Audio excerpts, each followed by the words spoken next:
Kami ini adalah kegiatan yang kami peringati setiap tahunnya, adalah kegiatan memperingati Hari Ibu. Ini adalah kegiatan kami yang selama ini kami persiapkan, yaitu selama ini kami tunjuk sebagai ketua panitia itu adalah Ibu Dekan dari Fakultas Keguruan dan Ilmu Pendidikan. Ya, alhamdulillah kegiatan pada hari ini terlaksana dengan baik. Mudah-mudahan ke depannya kegiatan ini akan tetap dilaksanakan dengan sebaik mungkin. Ini Dharma Wanita yang keberapa nih peringati ini? Semenjak berdirinya ini? Sejak berdirinya ini sebenarnya setiap tahun kegiatan ini tetap kami lakukan dari kepengurusan sebelumnya selalu dilakukan, dan kami sebagai penerus untuk kegiatan ini. Alhamdulillah selalu tetap terlaksana. Setetes pun aku tak rela melihat air matamu Ibu. Cukup sudah kau derita, cukup sudah kau rasakan dalam. Tujuannya ini agar ibu-ibu menambah pengetahuan ibu-ibu Dharma Wanita, bagaimana menjadi seorang ibu, bagaimana seminar kami nanti ini yaitu berorientasi untuk menunjang pengetahuan ibu ke depannya, ibu-ibu ke depannya. Khususnya di lingkungan. Jadi harapan saya ke depan, semoga hari-hari seperti ini dapat terlaksana terus-menerus, dan kemudian sebagai ibu kita tidak bisa melupakan bahwa sesibuk apapun kita tidak boleh melupakan profesi kita sebagai ibu rumah tangga. Jadi sekali lagi harapan saya kepada ibu-ibu semua untuk tidak melupakan keluarga seperti tema kami pada saat ini, yaitu revolusi mental, yang mana peran ibu adalah segala-galanya.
memperingati Hari Ibu Dharma Wanita Persatuan Universitas Tadulako.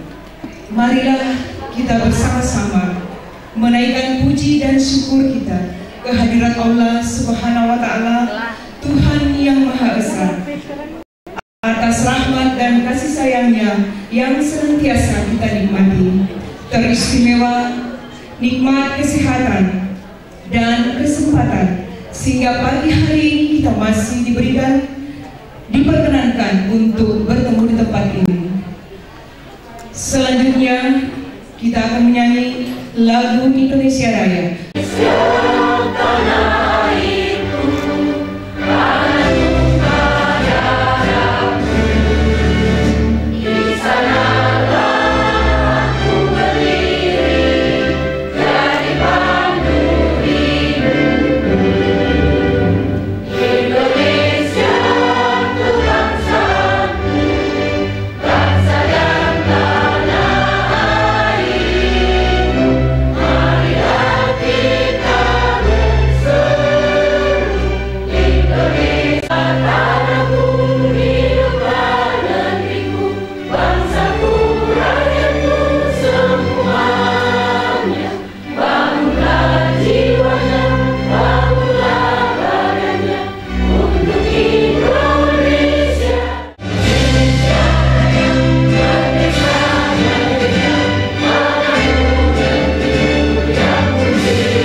Sebagai tanda syukur kita, marilah kita awali acara ini dengan doa.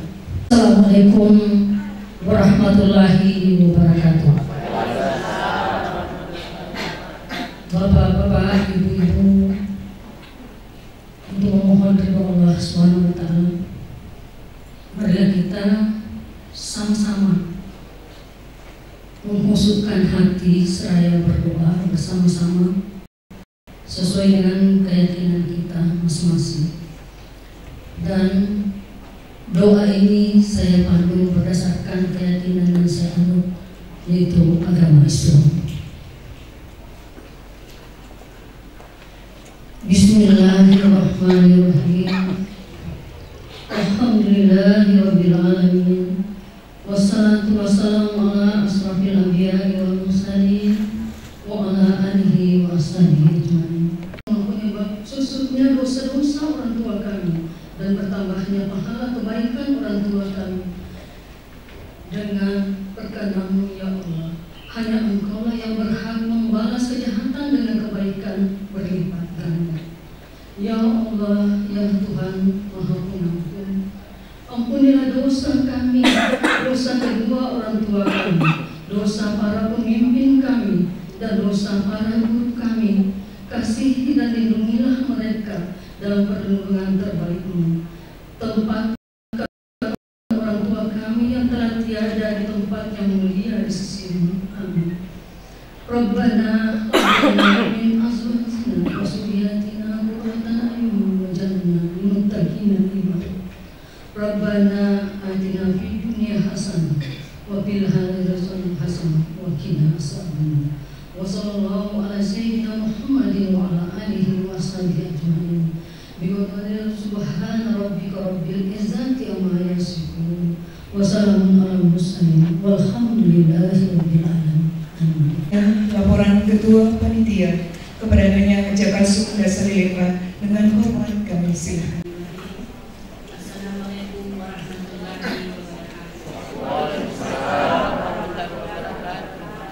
Yang terhormat Bapak Rektor Universitas Tadulako, yang terhormat Ketua Dharma Wanita Persatuan Universitas Tadulako, yang terhormat Bapak-bapak Wakil Rektor dan dekan yang sempat hadir, yang kami hormati ibu-ibu dan wanita di lingkungan Universitas Tadulako. Alhamdulillah, puji syukur atas kehadiran Tuhan Yang Maha Esa, karena pada hari ini kita dapat berkumpul di tempat ini dalam rangka memperingati Hari Ibu yang ke-87 dengan tema optimalisasi peran ibu dalam mewujudkan revolusi mental menuju keluarga Indonesia yang sejahtera.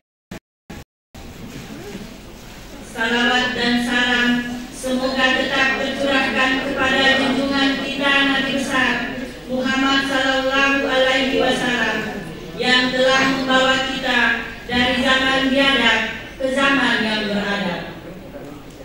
Hadirin yang kami hormati, Hari Ibu adalah peringatan atau perayaan terhadap peran ibu dalam keluarganya, baik untuk suami, anak, maupun lingkungan sosialnya.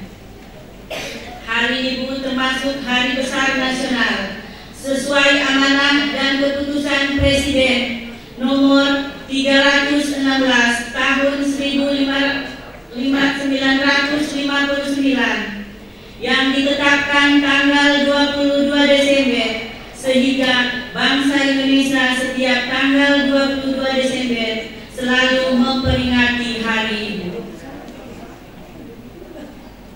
Yang terpenting dalam memperingati Hari Ibu, kita harus mengambil hikmah yang terkandung dan harus berupaya menjadi wanita yang beriman, beramal salehah, berbakti kepada agama, nusa dan bangsa. Dan mudah-mudahan para ibu diberi kekuatan berjuang untuk keluarga maupun negara.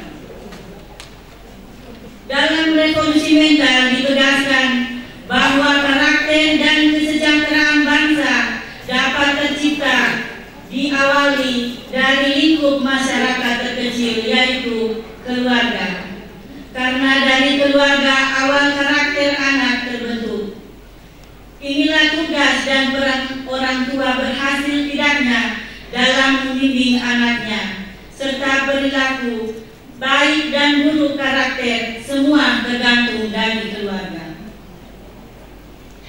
Kita masih ingat dengan sinetron pada tahun 1990, yaitu Keluarga Cemara, yang liriknya mudah kita ingat, yaitu harta yang paling berharga adalah keluarga, istana yang paling indah adalah keluarga, puisi yang paling bermakna adalah keluarga, mutiara tiara kara adalah keluarga. Dalam hal ini, maka keluarga tempat yang terbaik bagi anak-anak untuk tumbuh dan berkembang dengan optimal. Pada peringatan Hari Ibu ini, selain melaksanakan seminar, kami juga mengadakan lomba menghias dan menata nasi tumpeng yang diisi oleh 10 fakultas dan kantor pusat serta pasca sarjana. Acara ini dapat terlaksana karena dukungan dan usaha semua pihak. Oleh karena itu, saya ucapkan terima kasih kepada sponsor acara ini, yaitu Bank Mandiri Syariah, Bank BNI, Bank Mayapada, dan Kosmetik Wardah, dan juga kepada pihak Rektorat Untar serta para donatur yang telah mendukung penuh terlaksana acara ini, serta seluruh panitia yang telah bekerja keras untuk melaksanakan kegiatan ini. Dan tak lebih penting kepada peraturan ini, kami mohon kesediaan Bapak Rektor untuk memberikan sambutan dan wejangan sekaligus membuka kegiatan ini secara resmi. Akhirnya, saya mohon maaf dalam kata sambutan saya bila ada yang kurang berkenan atau ada yang terlupakan. Demikian disampaikan. Wabillahi taufiq wal hidayah. Wassalamualaikum warahmatullahi wabarakatuh. Sambutan Ketua Dharma Wanita Persatuan Universitas Trisakti kepada Nyonya Fathia Muhammad Basir, Eksos MSc, dengan hormat kami silakan. Bismillahirrahmanirrahim.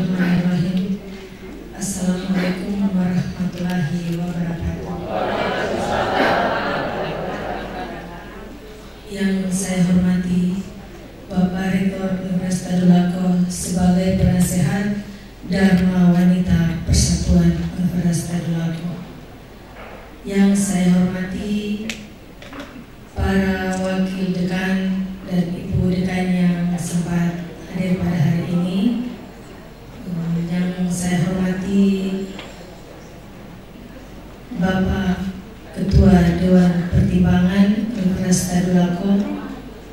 Yang saya hormati Ketua Pasca Sarjana Universitas Tadulako, terima kasih telah meluangkan waktunya untuk hadir pada siang hari ini. Yang saya hormati para dekan dan para wakil dekan serta seluruh jajaran yang ada di Universitas Tadulako.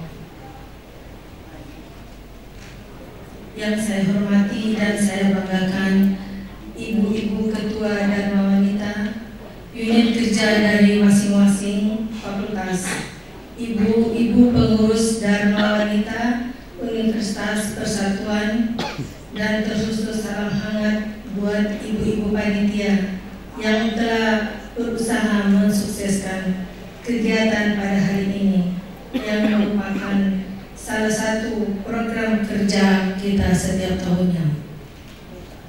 Syukur alhamdulillah yang tak henti-hentinya kita panjatkan kehadirat Allah Subhanahu wa taala dengan segala limpahan rahmat dan hidayahnya kepada kita pada hari ini, sehingga kita semua dapat berkumpul bersama dalam keadaan sehat walafiat, yaitu dalam rangka merayakan Hari Ibu ke-87 dengan tema optimalisasi peran ibu dalam mewujudkan revolusi mental menuju keluarga Indonesia yang sejahtera. Bapak dan ibu-ibu serta hadirin yang saya hormati, tanggal 22 Desember merupakan hari yang sangat bersejarah bagi kaum ibu. Betapa bangga dan bahagianya kaum ibu yang seyogianya ada satu hari dalam setahun dikhususkan untuk memperingati hari yang amat penting dalam kehidupannya, yakni diperingatinya Hari Ibu. Betapa kaum ibu merupakan makhluk yang begitu spesial yang ada di muka bumi ini, sehingga suatu perayaan yang amat teristimewa dikhususkan buat diri mereka. Ibu, sebuah kosakata yang merupakan ungkapan yang begitu khas yang melekat pada sosok seorang wanita yang bersahaja dan lembut. Ibu adalah wanita yang kuat, yang di dalam hatinya melekat rasa kasih sayang dan kelembutan. Kesuksesan dan kekuatan setiap keluarga terletak pada hati kecil yang paling dalam dari sosok seorang ibu. Oleh karena itu, sayangilah ibu yang melahirkan kita dan ibu dari anak-anak kita. Kaum ibu di sepanjang sejarah umat manusia mempunyai peranan yang sangat menentukan bagi perkembangan dan keberadaban manusia sendiri. Kita semua ada lantaran ibu, dan ibu pula lah yang mendidik kita sehingga kita menjadi manusia yang berguna bagi nusa bangsa serta agama. Bukan hanya itu, ibu juga memainkan peranan sebagai pejuang pembangunan di negeri tercinta ini. Ibu adalah sebagai tiang negara dan sebagai cermin kemajuan bangsa dan negara. Demikian pentingnya peranan ibu sehingga tidak masanya lagi seseorang meremehkan kaum ibu, khususnya dalam era pembangunan seperti sekarang ini. Banyak kedudukan dan jabatan dipegang oleh kaum perempuan. Ini menunjukkan betapa majunya kaum ibu di masa kini. Namun perlu kami ingatkan bahwa kaum ibu bagaimanapun sibuknya di luar rumah, hendaknya jangan melupakan kewajibannya sebagai seorang ibu. Ibu sebagai seorang pendamping suami yang mampu memberi motivasi dan spirit serta mendorong kemajuan karir suaminya. Ibu sebagai pengembang keturunan dan sekaligus sebagai pendidik atau mengasuh anak-anaknya, agar kelak menjadi anak yang dapat diandalkan bagi kemajuan bangsa dan negara. Ibu sebagai warga negara yang ikut aktif dalam kegiatan kemasyarakatan dan ikut berpartisipasi dalam pembangunan bangsa. Bapak-bapak dan ibu-ibu yang saya hormati dan saya banggakan, telah banyak keberhasilan yang telah dicapai oleh kaum ibu berbagai bidang. Namun hendaknya kita jangan berpuas dan berbangga diri dengan apa yang kita capai sekarang ini. Masih banyak tantangan yang harus kita selesaikan dan kita garap baik mengenai kebodohan, keterbelakangan, kemiskinan, dan pembinaan moral serta spiritual. Oleh karena itu, bangunlah wahai kaum ibu, hadapilah tantangan masa depan dengan penuh keyakinan dan percaya diri. Atasilah segala halangan dan rintangan yang menghadang di hadapan bangsa yang sedang membangun ini. Tunjukkanlah karya nyata kita dalam kancah pembangunan untuk mengisi kemerdekaan yang merupakan cita-cita luhur para pahlawan kita.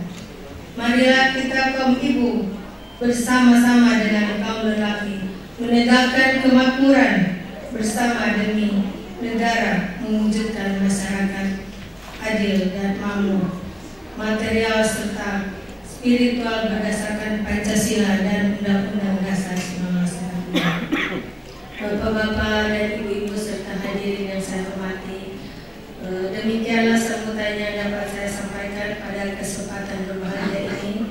Semoga kita senantiasa diberi kekuatan lahir batin dalam melaksanakan tugas dan tanggung jawab kita semua.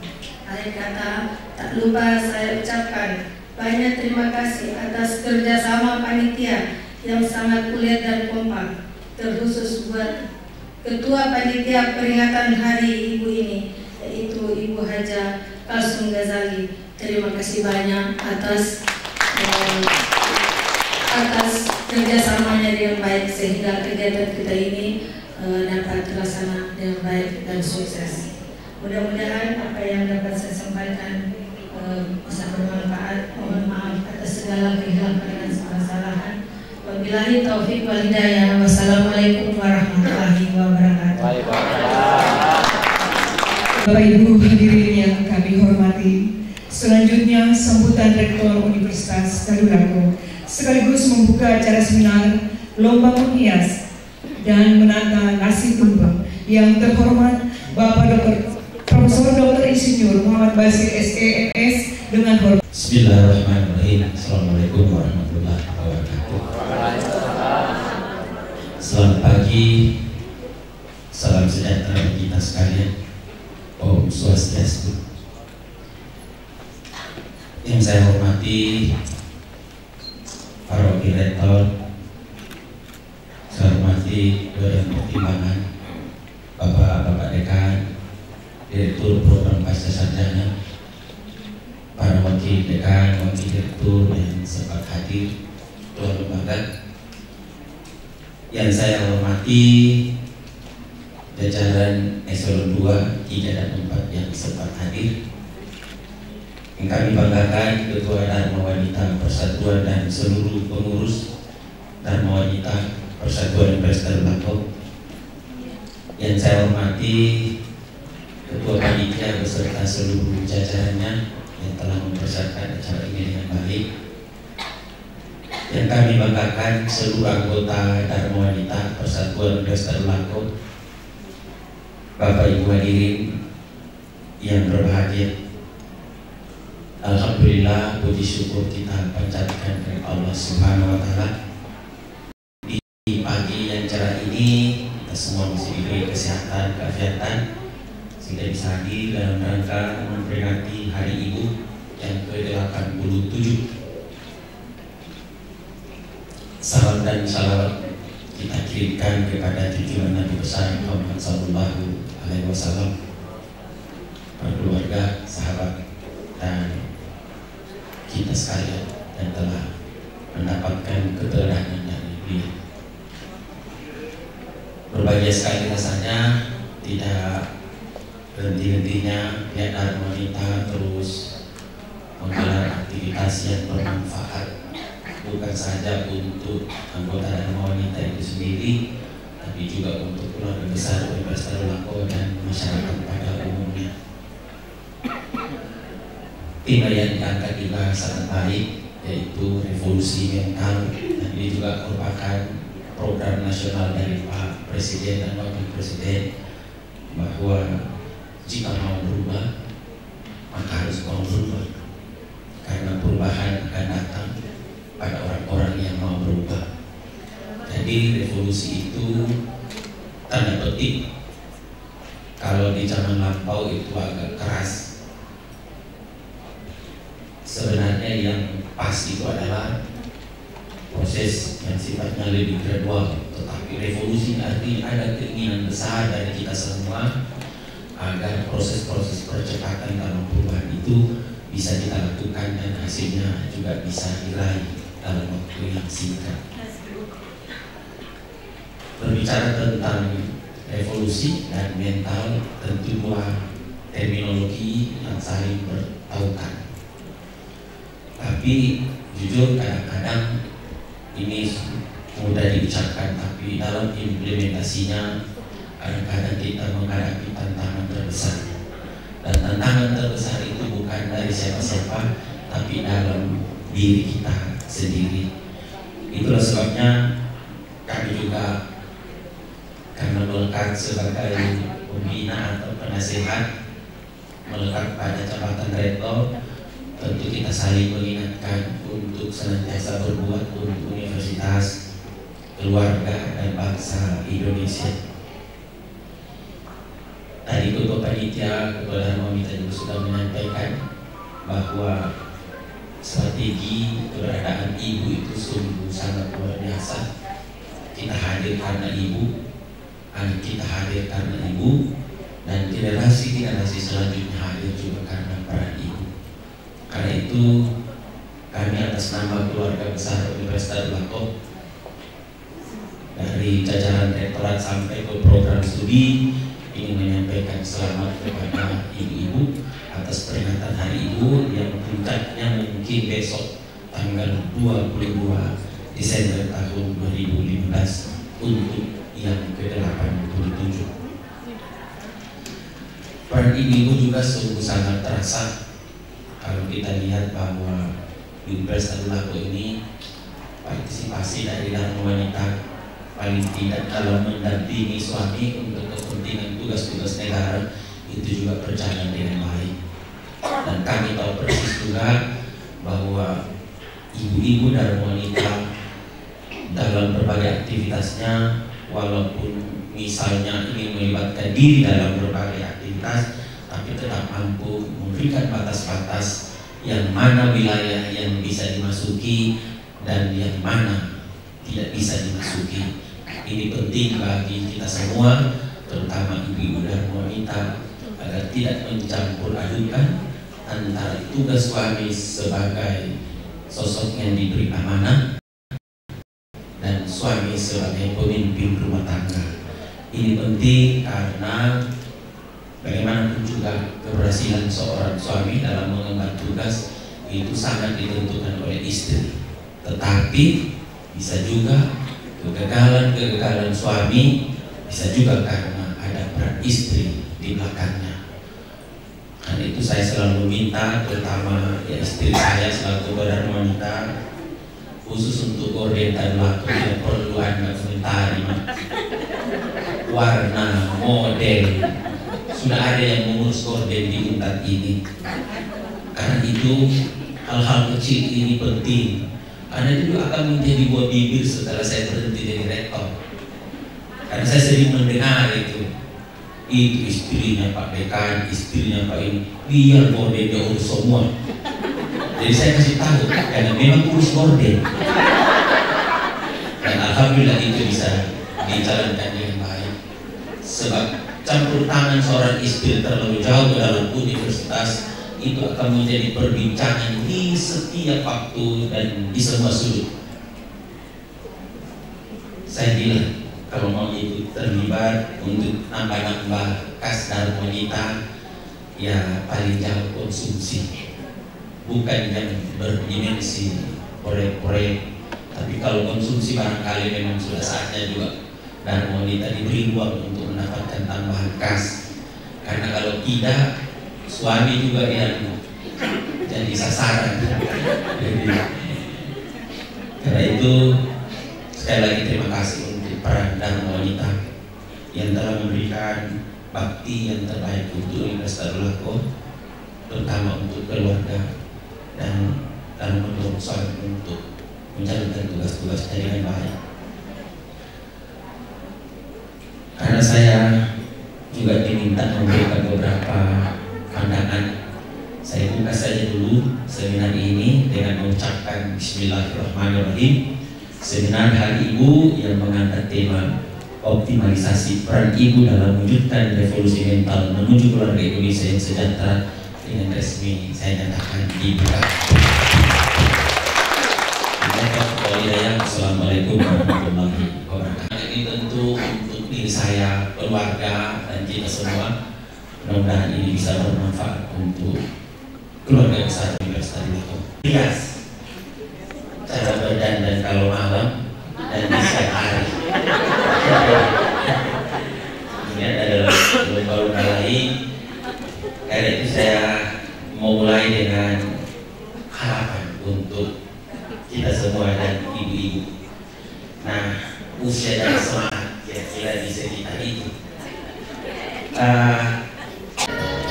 kaitannya dengan semangat para ibu-ibu dalam menjalankan hari-harinya. Saya tidak tahu apa arti lagunya, dan paling tidak ini adalah yang adanya kosmetik keluarga di luar kaitannya dengan ini. Jadi kita terlihat dari muda sepanjang masa, nah, terutama untuk ibu-ibu. Ini seorang nenek tapi kulitnya masih mulus, belum ada bentuk walaupun usianya sudah tua. Lipstiknya tetap terlihat, dan mungkin ini merek keluarga pakai sponsor. Sudah saya memang tidak ada tapi semangatnya tetap tumbuh. Kita berharap dari semua anggota dan wanita dalam menjadi suami agar tetap bersemangat. Ya, tambah suaminya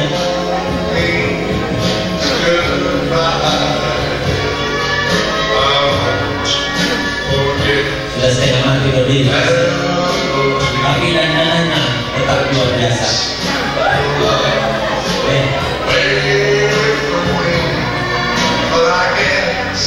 Komentarnya paling tidak mungkin semangat kepada masa yang tak paling tidak.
Jadi ada orang di dalam.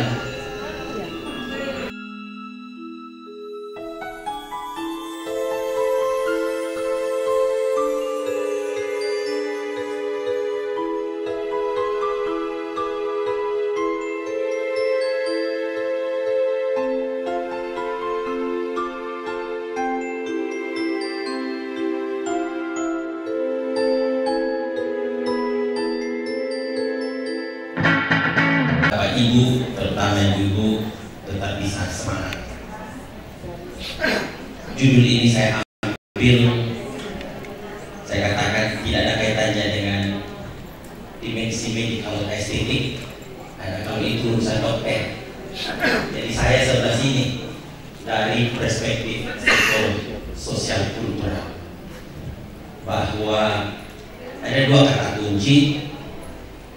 Ya, ini juga untuk diri saya, diri keluarga, dan diri kita semua. Bahwa diperlukan manajemen garisan dalam mengurangi stres, karena stres ini sesungguhnya adalah siapapun mudah dijangkiti, mudah melekat pada siapapun kalau tidak dimanage dengan baik berbagai situasi di depan kita. Dan ternyata stres ada kaitannya dengan proses penuaan. Jadi kalau tidak mau cepat tua ibu, jangan stres. Bapak Ibu sekalian, ini pendapat dokter. Jadi kalau ada dokter di sini, ini pendapat para dokter bahwa mereka itu sudah bersepakat bahwa proses penuaan dan beberapa penyakit yang sangat mematikan itu adalah hasil dari degradation sel karena adanya kerusakan molekul yang disebut dengan radikal bebas. Nanti Pak Dokter, Ibu Dokter ada, dan ini menyebabkan proses yang mempercepat penuaan yang disebut dengan oksidatif stres. Jadi ternyata stres itu memang besar pengaruhnya dalam kehidupan. Tapi saya ingin katakan dalam materi saya tidak ada kaitannya dengan medical estetik, karena saya bukan dokter, tapi kaitannya dengan psikososial kultural. Nah, kalau ada pertanyaan ibu, apa itu manajemen? Manajemen adalah kemampuan seseorang memanfaatkan semua potensi yang dimiliki dan memperkecil ancaman dalam meraih tujuan positif. Jadi tidak ada manajemen yang tujuannya bukan positif. Kalau yang negatif itu taktik atau siasat. Tapi kalau manajemen pasti tujuannya positif. Apa potensi yang Bapak Ibu miliki? Seperti juga kita semua ini. Yang paling besar itu adalah otak dan hati. Dua ini saya kira potensi yang paling berharga bagi kita semua. Dan apa yang menjadi ancaman terbesar dalam hidup kita, yaitu kenyataan yang tidak mampu diterima. Jadi kalau ada orang yang sulit menerima realitas dalam hidupnya, itu tanda-tanda. Dan ya, yang tahu itu diri kita sendiri dan terutama orang-orang dekat. Jadi dua ini ada dalam diri kita. Kemampuan berpikir, kemampuan menimbang dalam melihat berbagai ancaman. Nah, kenyataan itu seperti apa? Ya, kenyataan selalu ada dua, ibu-ibu. Yang pertama adalah kenyataan yang sesuai dengan apa yang diharapkan. Dan yang kedua adalah kenyataan yang jauh dari harapan. Ini dua ini selalu kita hadapi. Kadang-kadang kita bermimpi mau memperbaiki fondasi, tapi kita cek dana di tabungan sudah tidak memungkinkan. Itu adalah kenyataan. Kalau dipaksakan harus dirubah fondasi dalam waktu singkat, maka itu juga tanda-tanda. Karena itu memaksakan sesuatu yang tidak memungkinkan. Dan ancaman yang terbesar yaitu nomor 2, yaitu sesuatu yang jauh dari harapan. Ini yang kadang-kadang sulit kita terima dalam kehidupan ini. Jadi ancaman nomor 2 ini.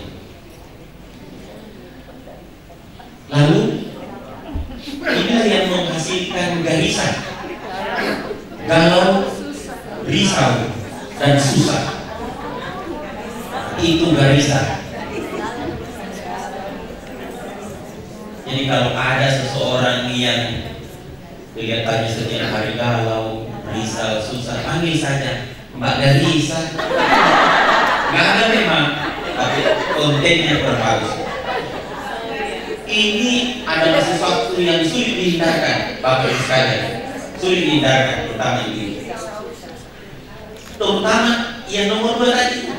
Kalau tidak bisa kita menerima yang tidak sesuai dengan harapan, maka ini akan menghadang. Setiap hari galau, makan suami sudah tidak diurus, pakaian anak-anak sudah tidak disetrika. Kalau ini sudah bercampur air, galau, risau, dan susah. Bapak Ibu sekalian, lalu apa kaitannya dengan stres? Coba kita lihat. Sebenarnya stres itu bukan akibat, bukan penyebab, tapi dia adalah akibat yang muncul dari proses 3 ini, lalu melahirkan ketidakseimbangan antara realitas yang ada dan rasa dalam menerima realitas itu. Jadi kalau tidak seimbang antara realitas yang yang ibu hadapi dengan perasaan dalam menerima itu, maka pasti mulai oleng. Kalau itu berlanjut, ketidakseimbangan itu berlanjut, itulah yang menghasilkan stres tadi. Jadi stres ini adalah suatu akibat dan bukan penyebab. Kalau stres berlanjut, itu akan memberikan dampak kepada kita semua dalam kehidupan ini. Karena itu yang harus di-manage adalah bagaimana sumber-sumber galau, risau, dan susah ini kita tangkal dalam kehidupan ini. Tentu ada pertanyaan, apa saja yang menjadi sumber dalam galau, risau, dan susah? Tadi sudah disebutkan bahwa ada kemiripan antara realitas dan rasa. Kita lihat di sebelah. Ini ada 2, minta maaf, ini ilustrasi. Ada 2 jenis tanah yang di atas itu dalam kondisi tergenang, artinya airnya cukup. Sedangkan yang di bawah airnya kurang. Jumlah air yang diperlukan di bawah ini itu lebih sedikit dibandingkan dengan yang dibutuhkan. Berarti terjadi ketidakseimbangan. Tadi di halaman pertama ada disebut dengan oksidatif stres. Artinya jumlah air yang tersedia jauh lebih sedikit dibandingkan yang diperlukan, sehingga yang dominan itu adalah oksigen. Tapi airnya kurang. Nah, ini airnya kurang, airnya pecah-pecah. Lalu kaitannya dengan tanaman juga terlihat pada apel. Coba lihat apel, yang cukup airnya itu tetap dalam posisi segar. Tapi lihat apel yang dalam kondisi oksidatif, dominan oksigen, tapi dia kekurangan air, mulai mengkerut. Nah, kenapa bisa mengkerut? Karena penguapan air lebih tinggi daripada air yang tersedia. Lagi-lagi ketidakseimbangan. Bagaimana dengan manusia? Dia juga berlaku. Kalau apel ini mengalami pengurangan air, akhirnya sampai mengalami proses pembusukan. Semakin ke sana semakin banyak oksigen, tetapi semakin kurang air. Semakin ke sini banyak air, semakin segar. Dalam kehidupan manusia itu juga berlaku. Lalu dari mana realitas itu sulit dihindari hingga akhirnya melahirkan risau, galau, dan susah? Itu terlahir dari sini. Yang pertama, rasa cemburu. Kalau ini tidak dikelola dengan baik. Yang kedua apa? Rasa iri hati. Ketiga, rasa dengki. Keempat, rasa dendam. Lima, rasa jengkel. Rasa kesal, rasa takut, rasa khawatir, dan rasa cinta. Semua ini kalau tidak dimanage dengan baik, ini akan menjadi sumber penyakit yang luar biasa. Dampaknya di mana? Mulai sulit makan, sulit minum, sulit tidur, sulit istirahat. Tapi sering buang air. Berarti terjadi ketidakseimbangan. Lancar keluar air, makan minum susah. Berarti tanda-tanda terjadi stres oksidatif, dominan oksigen, kurang air. Itu kira-kira dimensi kedokterannya. Tapi saya tidak ke sana. Kalau ini terjadi terus-menerus, tidak usah 1 bulan, 1 minggu saja tidak makan, tidak minum, pasti keceriaan tidak ada. Bisa jadi juga sudah sulit urus suami, urus anak, tidak ada lagi pemikiran. Karena 3 tadi lahir, 4 yang saya sebutkan: risau, galau, risau, susah. Semua ini bersumber dari sini. Inilah penyebab utama. Kenapa? Karena kita kadang tidak bisa menerima realitas. Mulai kita gelisah, tetangga beli mobil baru, mulai cemburu. Pak, golongan berapa di sebelah? Golongan 3. Bapak 4E. Kenapa ini 3 dari dulu terus? Mulai rasa ini bergeluar terus, menghantui kita dan masuk ke dalam hati. Bisa dibayangkan kalau itu tidak bisa dimanage dengan baik, masih ada kebahagiaan? Tidak akan ada. Karena kita pikir orang lain terus. Sulit makan, sulit minum, sulit tidur, sulit istirahat, karena penyakit ini telah menggerogoti. Bapak Ibu sekalian, di mana tempatnya? Ya di 2 itu yang saya sebutkan tadi. Ada di otak, ada di hati. Jika itu mampu dimanage, dan jika itu dibiarkan juga, maka coba tadi masih kencang, begitu tidak makan, tidak minum, tidak tidur karena memikirkan air, maka mulai mengkerut. Kenapa? Terjadi ketidakseimbangan. Buang air lancar, tapi tidak pernah lagi mau makan dan minum. Coba mulai suami tanya, kenapa kalau Pak mulai anu? Saya bisa tanya. Nanti saja itu mobil. Ternyata gara-gara mobil tetangga yang membuat dia tidak tahan. Ini ilustrasi. Tapi kalau kita tidak manage, bisa menjadi berbahaya untuk diri kita sendiri, Bapak Ibu sekalian. Inilah penyakit yang jauh lebih berbahaya dibanding dengan penyakit ini. Karena itu 2 instrumen tadi yang disebut dengan kekayaan dan potensi yang ada pada kita, yaitu hati dan otak. Dari dimensi psikososial ini yang harus di-manage. Intinya ada di sini. Kalau ada sahabat naik pangkat, kita alhamdulillah, dan alhamdulillahnya itu harus ikhlas. Profesor ini katanya aneh, alhamdulillah. Tapi enggak. Dan yang tahu itu hanya kita dengan di atas. Betulkah kita bilang alhamdulillah itu dan sungguh-sungguh alhamdulillah? Kalau tidak, tetap akan galau, risau, dan susah. Jadi 2 ini memang tidak mudah, tapi harus dilakukan. Karena dalam perjalanan hidup kita selalu berhadapan dengan hal-hal yang dua tadi. Ada yang menyenangkan dan ada yang tidak menyenangkan. Kalau hanya yang menyenangkan bisa kita terima, maka di situ tanda-tanda mulai masuk pada stres oksidatif, karena kita mulai kekurangan cairan, susah minum, susah makan, tapi lari ke belakang. Masih banyak dampak negatif yang akan diberikan. Yang lain tanda tanya itu saya jelaskan. Nah, misalnya, rindu saya, mulai keluar.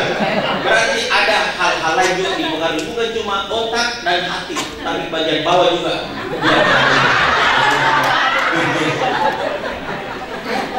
Maksudnya itu agak keram-keram di betis. Nah, itu asal bulan naik. Padahal gara-gara tadi lihat tetangga, dengar orang lain berhasil dan seterusnya. Karena itu dua ini bisa menentukan kondisi kedirian kita. Bila ini bisa dimanage, dua ini saja, insya Allah yang lain ikut. Kalau yang dua ini berantakan dalam kedirian kita, maka yang lain pasti ikut berantakan. Percaya.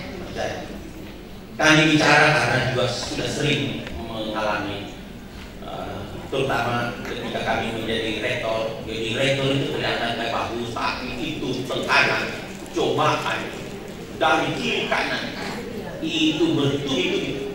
Kalau kita tidak menggunakan otak dan hati dalam menghadapi itu, maka bisa jadi saya lebih tua dari usia yang sebenarnya. Iya, benar. Kenapa? Karena cairan banyak keluar, tapi tidak bisa masuk. Tapi alhamdulillah sampai sekarang tinggal yang mau dimakan tidak ada. Bapak Ibu sekalian, kami hormati. Itulah sebabnya proses ini yang harus kita pahami sedikit. Mulai dari lahirnya rasa cemburu, iri, dengki, dendam, jengkel, kesal, tak khawatir, dan cinta. Itulah yang melahirkan rasa galau, risau, dan susah.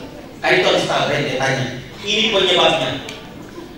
Kalau itu berlanjut, maka itu sampai pada sulit makan, sulit tidur, sulit istirahat, dan seterusnya. Apa yang dilahirkan? Yaitu ketidakseimbangan. Kalau itu berlanjut, maka stres mulai terjadi. Ada dua stres, yaitu water stress yang disebut dengan oxidative stress tadi, yaitu kekurangan air, kelebihan oksigen. Dampaknya tentu akan membuat penampilan Bapak Ibu sekalian, terutama ibu, mulai terjadi kemurutan. Pasti itu tidak terasa itu. Kalau 1 bulan saja tidak bisa dimanage situasi itu badan mulai turun, wajah mulai kusut, kan tidak pernah lagi cerah ceria dalam kehidupan itu. Penyebabnya tidak lepas dari sekitar ini. Yang tahu juga itu kita sendiri ini, Bapak. Sebenarnya saya tidak pernah iri dengan dia, cuma saya jengkel. Ini juga sakit. Kalau ditanya, kenapa kau jengkel sekali sama dia itu? Siapa jengkel kak? Saya cuma kesal. Namanya semua itu. Jadi harus juga dihafal ini. Jadi kalau mulai dia bergolak di sini, kira-kira nomor berapa? Kenapa? Karena semua itu akan melahirkan di sana. Salah satu saja di antara ini kita mulai galau, risau, dan susah. Dan inilah yang harus di-manage. Ditahu saja urutannya. Untuk apa? Supaya kita potong. Bagaimana cara memotongnya? Tentu tidak mudah, tapi harus dilakukan. Dan kalau yang tiga ini berada dalam diri seseorang, maka orang itu biasanya dijuluki SMS. Susah melihat orang senang dan senang melihat orang susah. Jadi dia tanya, saya lihat tabrakan mungkin nyaman. Iya tabrakan, rasa dia itu, dia itu. Jadi senang melihat orang susah. Dan naik pangkat kata anu, masa? Orang naik pangkat dia menurut, berarti dia susah melihat orang senang. Jadi dirasa-rasa saja, kira-kira di antara mereka ini yang ditanda merah itu yang mana merasuki kita? Cepat-cepat di-manage. Kalau tidak, bisa terjadi keseimbangan. Banyak pengeluaran dan susah masuk. Maka proses pengurutan lebih cepat. Ya, ini contohnya Bapak Ibu sekalian. Dalam waktu singkat, yang di sini masih piu-piu sekali. Karena dia pikirkan terus. Dalam waktu singkat, dagu mulai mengkerut, rambut mulai memutih. Dia cek juga, tapi setengah mati dia. Artinya proses ini semua orang mengikuti dan menghadapi. Tapi ada proses yang dipercepat kalau kita tidak bisa mengendalikan diri. Dan ya bisa jadi suatu saat ini kalau penyakit berlanjut makanya bapak-bapak yang merokok segera berhenti, karena nanti kulit muka itu sama dengan bahan pertanian yang kurang air.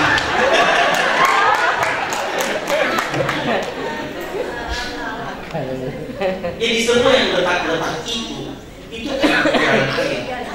Karena itu saya senang ada wadah di luar. Itu kan sebenarnya untuk memperlembab muka. Jadi penguapan yang tinggi segera pakai produk wadah. Jadi sponsor toh. Terima kasih Bapak Wadah dalam mensponsori Dharma Wanita. Bapak Ibu sekalian. Lalu bagaimana caranya agar kita tidak cepat tua karena yang tadi itu? Kalau tua yang lain saya tidak tahu. Tapi kalau yang lain itu masih bisa di-manage sebenarnya. Kalau ada keinginan. Bapak Ibu sekalian. Kita mulai dari mana? Ini kan kita sudah tahu tadi bahwa ini penyebab utama yang melahirkan itu. Karena itu ada dua obatnya. Taburi pupuk rasionalitas pada otak dan sirami air ketulusan pada hati. Bagaimana caranya? Kita lihat. Apa semua itu di rasionalitas? Kita harus skeptik. Skeptik itu apa?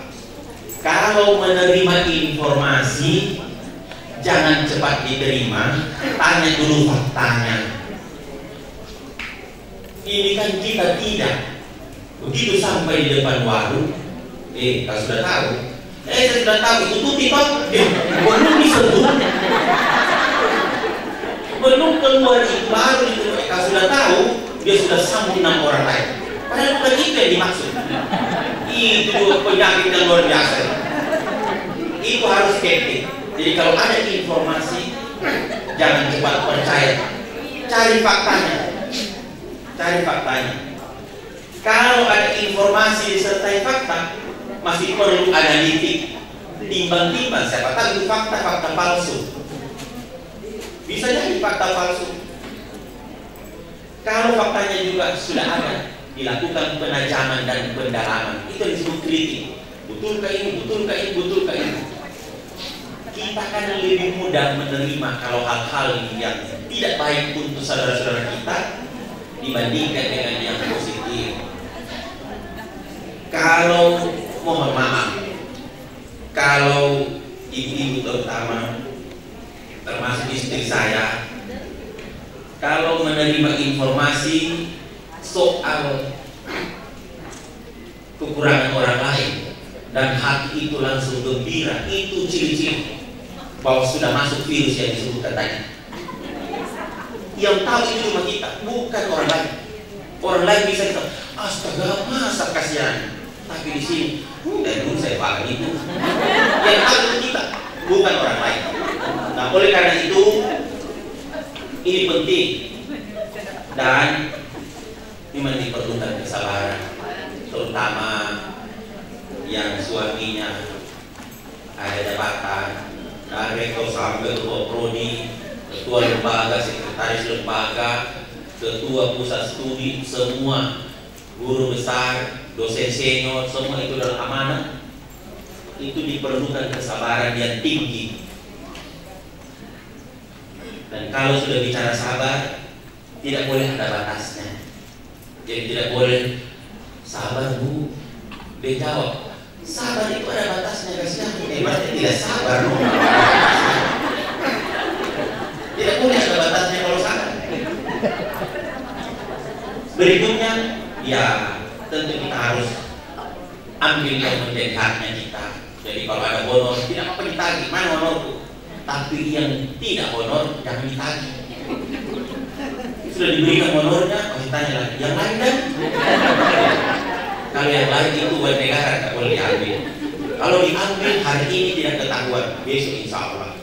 Saya selalu bilang lebih bagus diisukan korupsi tapi tidak korupsi daripada tidak ada isu korupsi tapi sesungguhnya korupsi. Apa mobil itu semua tadi itu yang harus diperkuat, otak, hati. Tidak usah jabatan rektor sampai ketua prodi, ketua RT saja saling menggosipkan. Apalagi sekarang kepala desa ada dana desa 800 juta. Itu sudah berlomba-lomba orang yang kepala desa sekarang. Nah, kalau itu tidak di-manage, informasi itu mudah masuk. Kalau itu sudah ditaburi pupuk dan disilangi air, kita berharap galau, risau, dan susah itu menghilang dari dalam itu. Selamat jalan, karena dialah yang merusak otak dan hati. Kalau itu bisa kita bersihkan, maka insya Allah itu juga akan berangkat menghadapi rasa dengki, dendam. Ini kan dendam macam-macam, dan yang tahu itu hati kita. Pura-pura juga baik, tak bisa dendam. Kenapa dendam? Dendam sama rektor. Dulu masa waktu mulai 1, 2, 3, 4 sampai 18. Tapi kalau kita didendam, harus kita dendam? Jangan. Supaya menderita cukup yang mendendam. Jadi kalau kita didendam, kita dijengkeli, kita jangan balik mendendam. Berarti satu-satu. Dia menderita ke kita juga menderita ke dia. Karena itu jalannya dengan baik. Kita tahu ini si A jengkel, ini tidak senang, ini tidak baik dengan saya. Kita jalan saja dengan baik. Supaya karena orang dendam, orang jengkel itu jauh lebih menderita daripada orang yang didendam. Masih bagus kalau yang kita dendam dia tahu dirinya didendam. Kalau dia tidak tahu, jalan dia ke Grand Mall, nonton di XX1, cuma dari XX11 sampai XX18 dia masuki semua. Yang mendendam itu buang air terus, tidak mau minum, tidak bisa makan. Karena itu kalau dia itu yang berbahaya. Dapat sekali. Kalau itu sudah bersih akan kembali ceria seperti ini. Karena ini sudah 59. Waktu saya tanya.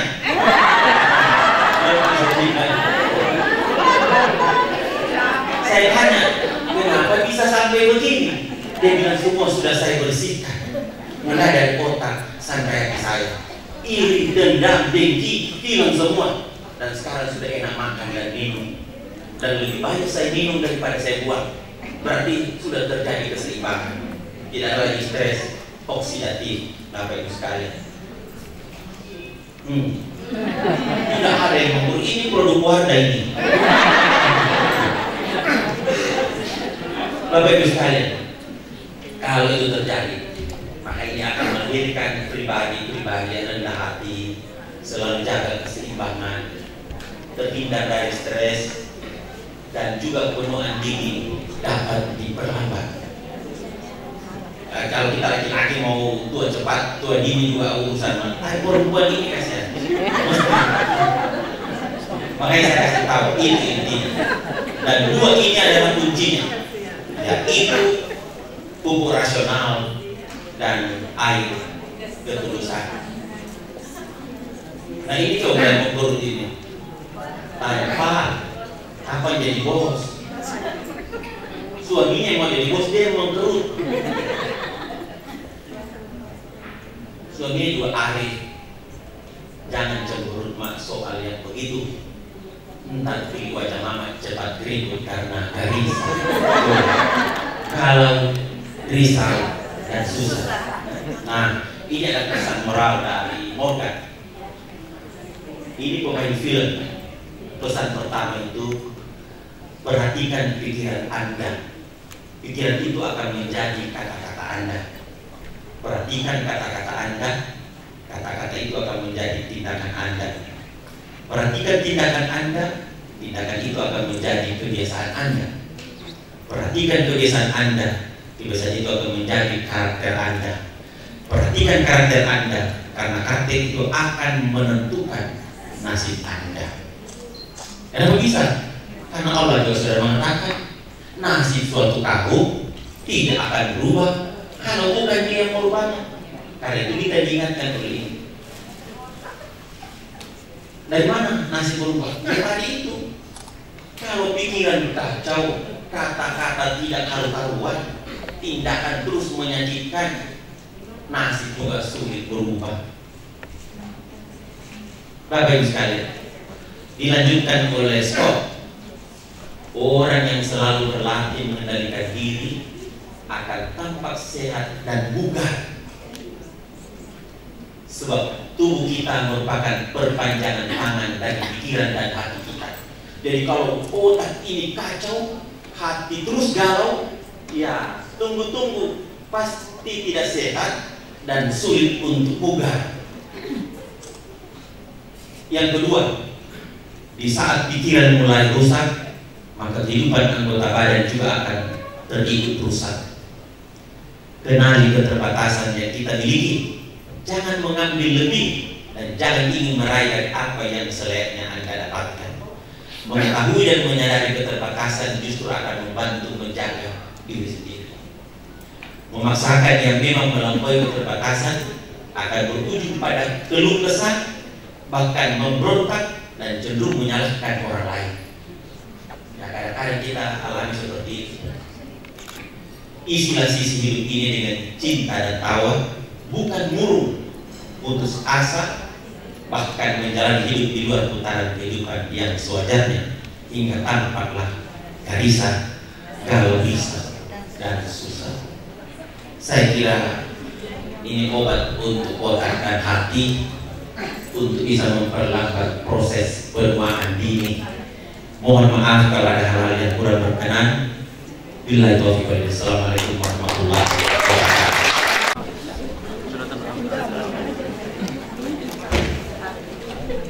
Kemarin yang jauh-jauh turun lagi ya. Dan Ketiga sesepuh kita boleh dikata sepanjang sampai saat ini terus bersilaturahmi dengan Dharma Wanita.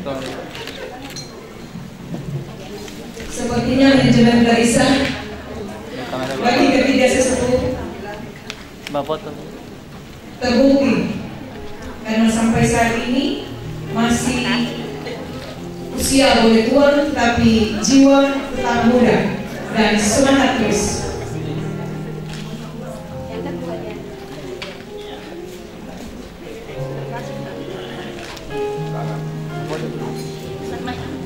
Ya, dia nomor 2.